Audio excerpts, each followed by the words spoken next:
जय माता दी। चतुर्थो अध्याय। सिद्ध की इच्छा रखने वाले पुरुष जिनकी सेवा करते हैं तथा देवता जिन्हें सब ओर से घेरे रहते हैं, उन जया नाम वाली दुर्गा देवी का ध्यान करें। उनके श्री अंगों की आभा काले मेघ के समान है। वे अपने कटाक्षों से शत समूहों को भय प्रदान करती हैं। उनके मस्तक पर आबद्ध चंद्रमा की रेखा शोभा पाती है। वे अपने हाथों में शंख, चक्र, कृपाण और त्रिशूल धारण करती हैं। उनके 3 नेत्र हैं। वे सिंह के कंधे पर चढ़ी हुई हैं और अपने तेज से तीनों लोकों को परिपूर्ण कर रही हैं। ऋषि कहते हैं, अत्यंत पराक्रमी दुरात्मा महिषासुर तथा उसकी दैत्य सेना के देवी के हाथ से मारे जाने पर इंद्र आदि देवता प्रणाम के लिए गर्दन तथा कंधे झुकाकर उन भगवती दुर्गा का उत्तम वचनों द्वारा स्तवन करने लगे। उस समय उनके सुंदर अंगों में अत्यंत हर्ष के कारण रोमांच हो आया था। देवता बोले, संपूर्ण देवताओं की शक्ति का समुदाय ही जिनका स्वरूप है तथा जिन देवी ने अपनी शक्ति से संपूर्ण जगत को व्याप्त कर रखा है, समस्त देवताओं और महर्षियों की पूजनीया उन जगदम्बा को हम भक्ति पूर्वक नमस्कार करते हैं। वे हम लोगों का कल्याण करें। जिनके अनुपम प्रभाव और बल का वर्णन करने में भगवान शेषनाग, ब्रह्मा जी तथा महादेव जी भी समर्थ नहीं हैं, वे भगवती चंडिका का संपूर्ण जगत का पालन एवं अशुभ भय का नाश करने का विचार करें।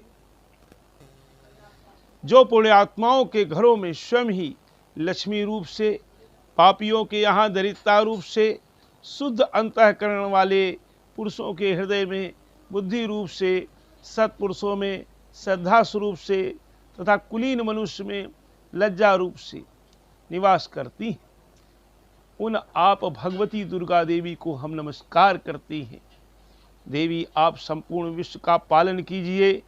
देवी, आपके इस अचिंत रूप का असुरों का नाश करने वाले भारी पराक्रम का तथा समस्त देवताओं और दैत्यों के समक्ष युद्ध में प्रकट किए हुए आपके अद्भुत चरित्रों का हम किस प्रकार वर्णन करें। आप संपूर्ण जगत की उत्पत्ति में कारण हैं। आप सत्वगुण, रजोगुण और तमोगुण, ये तीनों गुण मौजूद हैं तो भी दोषों के साथ आपका संसर्ग नहीं जान पड़ता। भगवान विष्णु और महादेव जी आदि देवता भी आपका पार नहीं पाते। आप ही सबका आश्रय हैं। ये समस्त जगत आपका अंशभूत है, क्योंकि आप सबकी आदिभूत अव्याकृता पराप्रकृति हैं। देवी, संपूर्ण यज्ञों में जिसके उच्चारण से सब देवता तृप्ति लाभ करते हैं, वह स्वाहा आप ही हैं।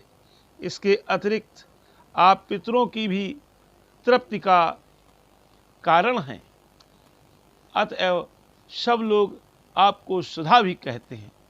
देवी, जो मोक्ष की प्राप्ति का साधन है, अचिंत महाव्रत स्वरूपा है, समस्त दोषों से रहित जितेंद्री, तत्व को ही सार वस्तु मानने वाले तथा मोक्ष की अभिलाषा रखने वाले मुनिजन जिसका अभ्यास करते हैं, वह भगवती पराविद्या आप ही हैं।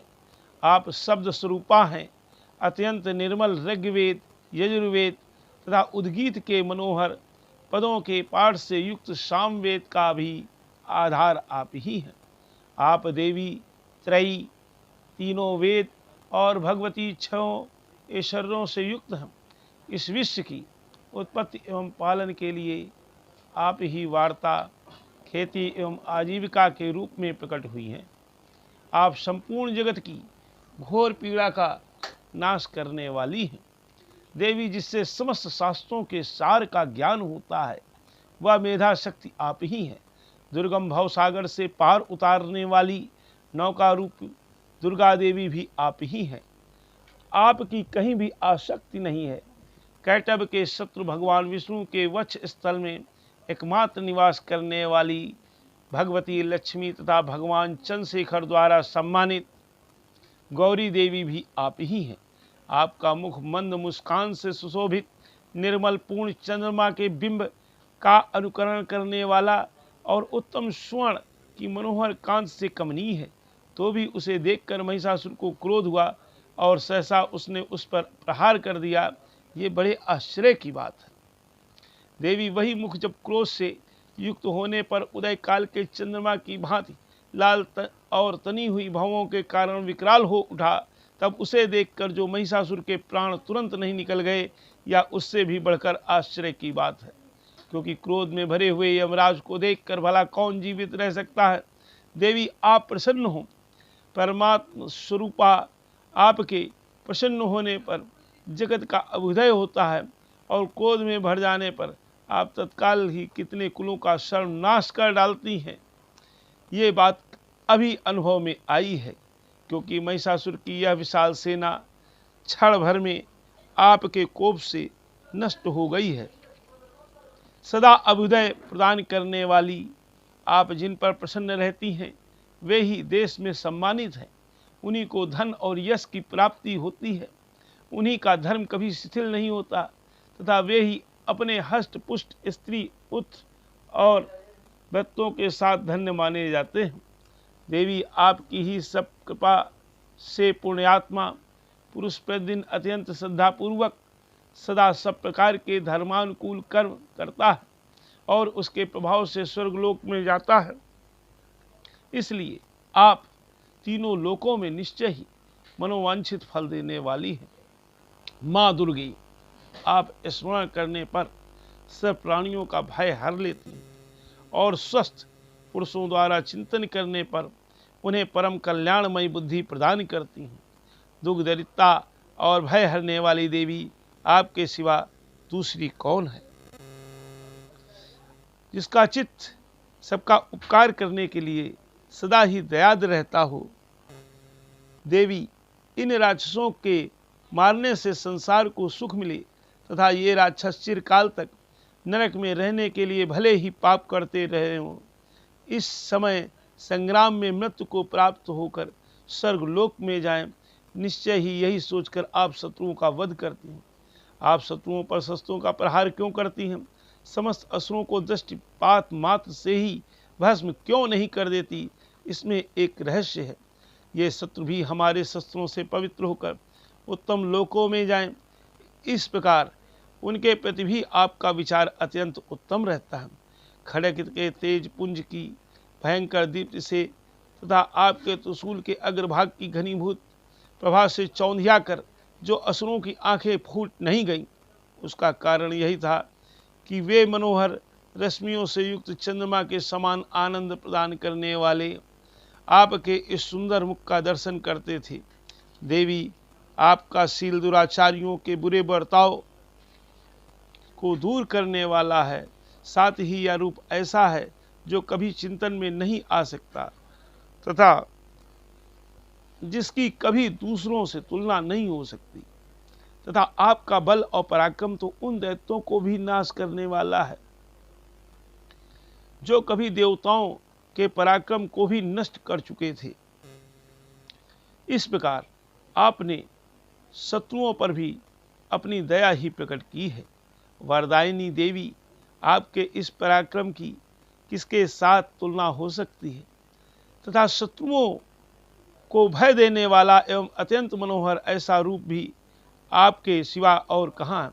हृदय में कृपा और युद्ध में निष्ठुरता, ये दोनों बातें तीनों लोकों के भीतर केवल आप में ही देखी गई हैं। माता, आपने शत्रुओं का नाश करके इस समस्त लोकी की रक्षा की है। उन शत्रुओं को भी युद्ध भूमि में मारकर स्वर्गलोक में पहुंचाया है तथा उन्मत्त दैत्यों से प्राप्त होने वाले हम लोगों के भय को भी दूर कर दिया है। आपको हमारा नमस्कार है। देवी आप शूल से हमारी रक्षा करें।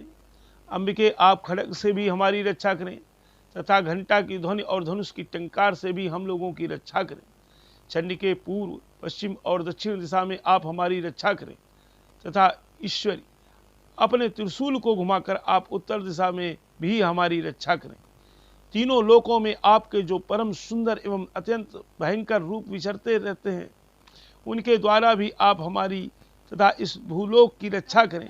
अंबिके, आपके कर पल्लवों में शोभा पाने वाले खड्ग, शूल और गदा आदि जो जो अस्त्र हों, उन सब के द्वारा आप सब ओर से हम लोगों की रक्षा करें।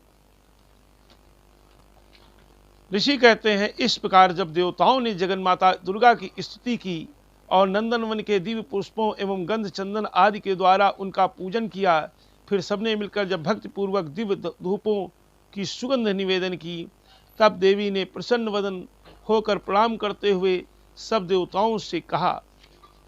देवी बोली, देवताओं, तुम सब लोग मुझसे जिस वस्तु की अभिलाषा रखते हो उसे मांगो। देवता बोले, भगवती ने हमारी सब इच्छा पूर्ण कर दी, अब कुछ भी बाकी नहीं है, क्योंकि हमारा यह शत्रु महिषासुर मारा गया। महेश्वर, इतने पर भी यदि आप हमें और वर देना चाहती हैं तो हम जब जब आपका स्मरण करें तब तब आप दर्शन देकर हम लोगों के महान संकट को दूर कर दिया करें, तथा प्रसन्नमुखी अंबिके, जो मनुष्य इन स्तोत्रों द्वारा आपकी स्तुति करे, उसे वित्त, समृद्धि और वैभव देने के साथ ही उसकी धन और स्त्री आदि संपत्ति को भी बढ़ाने के लिए आप सदा हम पर प्रसन्न रहें। ऋषि कहते हैं, राजन, देवताओं ने जब अपने तथा जगत के कल्याण के लिए भद्रकाली देवी को इस प्रकार प्रसन्न किया, तब वे तथास्तु कहकर वहीं अंतर ध्यान हो गई। भोपाल, इस प्रकार पूर्व काल में तीनों लोगों का हित चाहने वाली देवी जिस प्रकार देवताओं के शरीरों से प्रकट हुई थी, वो सब कथा मैंने कह सुनाई। अब पुनः देवताओं का उपकार करने वाली वे देवी दुष्ट दैत्यों तथा शुंभ निशुंभ का वध करने एवं सब लोगों की रक्षा करने के लिए गौरी देवी के शरीर से जिस प्रकार प्रकट हुई थी, वह सब प्रसंग मेरे मुंह से सुनो। मैं उसका तुमसे यथावत वर्णन करता हूँ। इस प्रकार श्री मार्कंडेय पुराण में सावर्णिक मनवंतर की कथा के अंतर्गत देवी महात्म्य शुक्रादि स्तुति नामक चौथा अध्याय पूरा हुआ। मित्रों, अगर आपको माता में श्रद्धा है और आप उनकी भक्ति और कृपा पाना चाहते हैं तो जय माता की लिखकर कमेंट करें और शेयर करें। जय माता की। बम बम भोलेनाथ की जय। श्री राधे राधे।